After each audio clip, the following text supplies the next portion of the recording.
নমস্কার বন্ধুরা, নন্দীগ্রাম ভিলেজ ফুডে সকলকে স্বাগত জানাই। আবারও একটি নতুন ধরনের রেসিপি নিয়ে চলে এসেছি।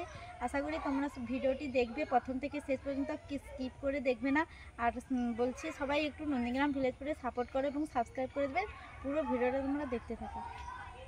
দেখো আমের আচার তো বানাবো, তার জন্য দেখো আম গাছের কাছে চলে এসেছি। কত সুন্দর আমাদের গ্রামের দিকে দেখো আকাশটা কত সুন্দর লাগছে না বন্ধুরা। চলো আর বেশি কথা না বলে আমগুলো পেড়ে নিই। দেখো আম গাছের ভেতরে একটা শাখাতে কতগুলো আম হয়ে আছে, দেখো কত সুন্দর লাগছে না বন্ধুরা। এবং কত বড় বড় আমগুলো দেখো, এই আম গাছটাও কত বড়। আকর্ষণীয় আমি আমগুলো পেড়ে নেব, কিছু তো পেড়ে নিয়েছি আর কিছু পেড়ে নেব। দেখো এই হচ্ছে সেই আম গাছ। আম গাছে দেখো ভেতরে ভেতরে অনেক বড় বড় আম হয়ে যাচ্ছে। আমি একটা ডাং নিয়েছি, এভাবে আকর্ষি করে নিয়েছি, এটা দিয়ে করে পেড়ে নেব। একা ভিডিও করছি, তোমাদের দেখাতে পারবো না, আম পেড়ে নিয়ে তোমাদের দেখাচ্ছি। দেখো এই দুটো আম পড়ে গেছে, আরও কিছু পেড়ে নেব। দেখো কত বড় বড় আমগুলো দেখো বন্ধুরা। দেখো আমি গাছ থেকে আমগুলো পেড়ে নিয়েছি, কত বড় বড় এবং কত সুন্দর দেখো আমগুলো লম্বা। এই আমগুলো শক্তও ভালো হয়ে গেছে, এগুলো আচার হবে, খুব সুন্দর লাগবে। এগুলো দিয়ে আমি তেল আচার বানাবো। পুরো ভিডিওটা তোমরা সম্পূর্ণ দেখতে থাকো, স্কিপ করে কেউ দেখবে না। দেখো এগুলো প্রথমে আমি ছাড়িয়ে কেটে নেব। দেখো এখানে জল নিয়েছি, আমগুলো প্রথমে কেটে নেব, জলে ফেলে দিচ্ছি, তারপরে ছাড়িয়ে নেব। দেখো আমগুলো তো ছোট ছোট করে কেটে নিয়েছিলাম, দেখো এরকম টুকরো টুকরো করে নিয়েছি। তারপরে কি করেছিলাম, ধুয়ে নিয়ে চুন মাখিয়ে রেখেছিলাম। তারপরে আবারও ধুয়ে নিয়েছি, অল্প করে চুন মাখিয়েছিলাম। এবারে লবণ মাখিয়ে দিয়েছি, রোদ্রুতে দিয়ে দেব। রোদ্রুতে দেওয়ার জন্য এখানে একটা চট পেতে দিয়েছি, এভাবে মেলে দেব। বেশিক্ষণ রোদ্রুতে দেব না, অল্প গাটা শুকিয়ে গেলে এবারে আমি তুলে নেব। এভাবে মেলে দেব। কত সুন্দর করে আমি মেলে দিয়েছি। আপনারা চাইলে চুন মাখাতে পারেন, না হলে এমনি খাওয়া লবণ মাখিয়ে দিয়ে এভাবে রোদ্রুতে কিছুক্ষণ দিয়ে দেবেন। 1 থেকে 1.5 ঘন্টা রোদ্রুতে দেওয়ার পরে তারপরে তুলে নেবেন। তারপরে আচার বানানোর জন্য আমটা রেডি হয়ে যাবে। দেখো এইভাবে টুকরো করেছি। চলো কিছুক্ষণ রোদ্রুতে থাক। দেখো আমগুলো তো 2-3 ঘন্টা মতো রোদে দিয়েছিলাম, রোদ্রু কম ছিল বলে বেশিক্ষণ রোদে দিয়েছিলাম। কত সুন্দর আমগুলো শুকিয়ে গেছে দেখো। এবারে আমি তুলে নিয়ে চলে যাব। দেখো আমগুলো আমি শুকনো করে নিয়ে চলে এসেছি, রোদ্রুতে দিয়েছিলাম, তোমাদের দেখিয়েছিলাম। দেখো কত সুন্দর হয়েছে। এখানে তেল আচার বানানোর জন্য আমি মশলাগুলো নিয়েছি। দেখো এখানে নিয়েছি গোটা শুকনো লঙ্কা নিয়েছি, হলুদ গুঁড়ো, সাদা সর্ষে নিয়েছি, শুকনো লঙ্কা গুঁড়ো, লবণ, তেজপাতা এবং এলাচ এবং দারুচিনি নিয়েছি। এখানে নিয়েছি চিনি এবং সর্ষে তেল নিয়েছি। এই আচারের জন্য আমি সর্ষে তেল লাগবে, আচার তো সর্ষে তেলেই করে, সর্ষে তেল দরকার। প্রথমে আমি মশলাগুলো গুঁড়ো করে নেব, ভেজে। আচার বানানোর জন্য আমি কড়াই বসিয়ে দিয়ে সর্ষে তেল দিয়ে দিয়েছি। মশলা গুঁড়ো করব, তার আগে আমি অল্প আঁচে আমগুলো ভেজে নেব। সর্ষে তেলটা খুব ভালো গরম হলে তারপরে আমগুলো প্রথমে আমি তেল গরম হয়ে গেছে, চিনি দিয়ে দিচ্ছি তেলের মধ্যে। আমি এখানে 1 কেজি আম নিয়েছি, আর এখানে টক অনুযায়ী চিনি দিয়েছি, 500 মতো আমি চিনি দিয়েছি। লাগলে তখন আর দেব, অল্প দিয়ে দেব, এখন দিয়ে দিচ্ছি তেলেতে। চিনিটা আমি প্রথমে ভালো করে পাকিয়ে নেব। এখন চিনিটা দেখো বন্ধুরা দানা দানা হয়ে আছে, মিলিয়ে গেলে তারপরে আমগুলো দেব। বন্ধুরা লঙ্কা এবং এলাচ দারুচিনি আমার ভাজা হয়ে গেছে, তুলে নিয়েছি। এরপরে আমি সর্ষেগুলো, দেখো আমি সাদা সর্ষে নিয়েছি। এই তেল আচার বানানোর জন্য সাদা সর্ষেই লাগবে। অল্প আছে আমি ভেজে নেব, না হলে তাপ দিলে কি হতো, সর্ষেগুলো তাড়াতাড়ি পুড়ে যায়। সর্ষে থেকে সেন ওঠা পর্যন্ত আমি হালকা আছে এভাবে ভেজে নেব। তেল লাল হয়ে যেত, 5 ফোড়ন এবং গোটা শুকনো লঙ্কা, হলুদ গুঁড়ো দিয়ে দিয়েছি। দিয়ে দিচ্ছি শুকনো লঙ্কা গুঁড়ো। এরপরে আমগুলো দিয়ে দিচ্ছি। দেখো আমগুলো এইভাবে তেলের সঙ্গে চিনির সঙ্গে লেড়ে নেব। দেখো আমি সাদা সর্ষেগুলো ভালো করে ভেজে নিয়েছি। সরষেটা খুব সাবধানে ভাজতে হবে, নাহলে পুড়ে গেলে তেতো লাগবে। কিছুক্ষণ আমটা লেড়ে নিয়ে তেজপাতা দিয়ে দিয়েছি। প্রথম থেকে দিলে কী করতো সবগুলো পুড়ে যাবে, তেল অনেকটাই তেল আছে না, তার জন্য এইভাবে দিলে তাহলে আর তেতো লাগবে না। পানমৌরি নিয়েছিলাম, পানমৌরিগুলো ভেজে নিচ্ছি হালকা করে।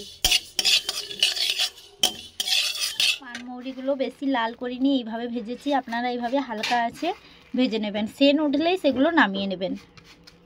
এবারে ঠান্ডা হয়ে গেলে সবগুলো একসঙ্গে আমি গুঁড়ো করে নেব। এবারে অল্প আঁচ দিয়ে এইভাবে আমের সঙ্গে চিনি এবং তেল বাকি মশলাগুলো যে দিয়েছি, একবারে নিয়ে অল্প আঁচ দিয়ে করে এভাবে তেলের সঙ্গে বাকি মশলাগুলো দিয়ে এইভাবে ভাজতে থাকতে হবে। আমগুলো গোটা থাকবে, আমি বেশি ঘাঁটাঘাঁটি করবো না বলে আমের মধ্যে চুন মাখিয়ে দিতাম। চুন মাখালে কী বলো তো শক্ত হয়ে যায়, আমগুলো ঘেঁটে যায় না। আমি টক মিষ্টি তেল আচার বানাচ্ছি, তার জন্য এইভাবে বানাচ্ছি। বন্ধুরা গোটা জিরে নিয়েছি, জিরেগুলো ভেজে নিয়েছি। মাম কাঁদছিল, তোমাদের জিরেটা দেখাতে পারছিলাম না, মনে ছিল না। তারপরে সর্ষে ভাজা হয়ে গেছে, জিরেগুলো ভেজে নিচ্ছি। বন্ধুরা দেখো সব মশলা তো ভালো করে উষ্ণ আছে ভেজে নিয়েছি, তারপরে সিলেতে গুঁড়ো করে নিয়েছি। শুকনো লঙ্কা গুঁড়ো করে নিয়েছি, এখানে জিরে গুঁড়ো করে নিয়েছি, এলাচ এবং দারুচিনি গুঁড়ো করে নিয়েছি, সাদা সরষে গুঁড়ো করে নিয়েছি এবং পানমৌরি গুঁড়ো করে নিয়েছি। সবগুলো দেখো কত সুন্দর করে গুঁড়ো করে নিয়েছি। আমগুলো ভালো করে আমি ভেজে নিচ্ছি, দেখো কত সুন্দর করে আমগুলো এবার সেদ্ধ হয়ে গেছে, এবার হয়ে এসেছে। বন্ধুরা দেখো আমগুলো ভালো করে তো সেদ্ধ হয়ে গেছে। শুকনো লঙ্কা, তেজপাতা এবং পাঁচফোড়ন চিনি দিয়ে ভেজে নিয়েছি। এবারে নামিয়ে নেব ঠান্ডা হওয়ার জন্য। দেখো চিনির সঙ্গে আমগুলো কত সুন্দর পাক হয়ে গেছে, কালারটা কত সুন্দর এসেছে। দেখো বেশিক্ষণ তাপ দিলে কি হতো তেতো লাগে এবং পুড়ে যায় আম, তো তার জন্য ধীরে ধীরে বানাতে হয়। এই আমের আচারটা আমি আমার মামা দিদার কাছ থেকে শিখেছি। মামা দিদা খুব ভালো আচার বানায়। দেখো এবারে আমি নামিয়ে নেব। দেখো কড়াই তো আমি নামিয়ে নিয়েছি। 10 থেকে 15 মিনিট আমি ঠান্ডা হওয়ার জন্য সময় দেব। তারপরে ওর মধ্যে বাকি মশলাগুলো দেব। কেন বলো তো তেল আছে এর মধ্যে, দিয়ে দিলে তেতো লাগে, তার জন্য ঠান্ডা হয়ে গেলে মশলাগুলো, বেশি ঠান্ডা নয় উষ্ণ উষ্ণ থাকবে, সেই সময় আমি বাকি মশলাগুলো দেবো। আর আমের মধ্যে তো লবণ মাখিয়ে রেখেছিলাম, তার জন্য এখন আর লবণ লাগবে না। যদি লবণ লাগে আপনারা সেভাবে মনে করেন তাহলে দিতে পারেন, আমি দিচ্ছি না। 10 থেকে 15 মিনিট ঠান্ডা হওয়ার জন্য তো দেবো, কিন্তু নাড়িয়ে রাখতে হবে, না হলে বসে যাবে নিচেতে। বন্ধুরা দেখো প্রায় ঠান্ডা হয়ে এসেছে, অল্প অল্প উষ্ণ উষ্ণ আছে। এবারে বাকি মশলাগুলো দেব। প্রথমে দিয়ে দিচ্ছি লঙ্কা গুঁড়ো, শুকনো লঙ্কা গুঁড়োগুলো দিয়ে দিচ্ছি। তারপরে পানমৌরি গুঁড়ো দিয়ে দিচ্ছি। পরিমাণ মতো আপনারা যেমন আম নেবেন সেই মতো নিয়ে নেবেন। এবারে হালকা হালকা করে মাখিয়ে নেব। জিরে এবং এলাচ গুঁড়ো এবং সরষে গুঁড়োগুলো সবগুলো দিয়ে দেব।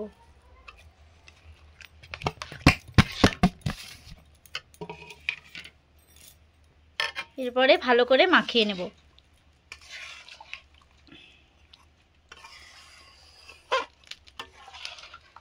ভেজে রাখা মশলাগুলো এইভাবে দিলে আর তেতো লাগবে না। এরপরে আমি অল্প আঁচে বসিয়ে দেব। উনানে আবার কড়াই বসিয়ে দিয়েছি, অল্প অল্প আঁচ দিয়ে এভাবে নাড়াতে থাকবো। মশলাগুলো যে সাদা হয়ে আছে এগুলো আর থাকবে না, কত সুন্দর একটা কালার হয়ে যাবে। বেশি তাপ দেবো না, একবারে সামান্য আছে। আপনারা গ্যাসে করলে গ্যাসের একবারে লো ফ্লেমে,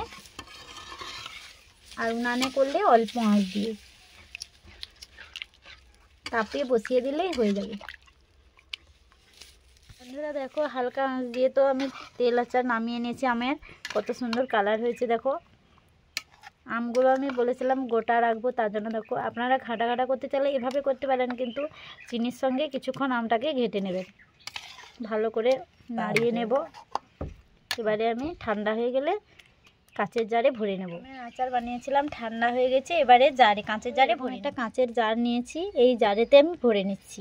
বন্ধুরা দেখো আমের আচার তো বানিয়ে নিয়েছি, কত সুন্দর কালার হয়েছে। দেখো আমি অনেকটাই তেল দিয়েছি, আরও বাকি আছে যতটা, পরে আমি তেল আবার গরম করে দিতে পারবো।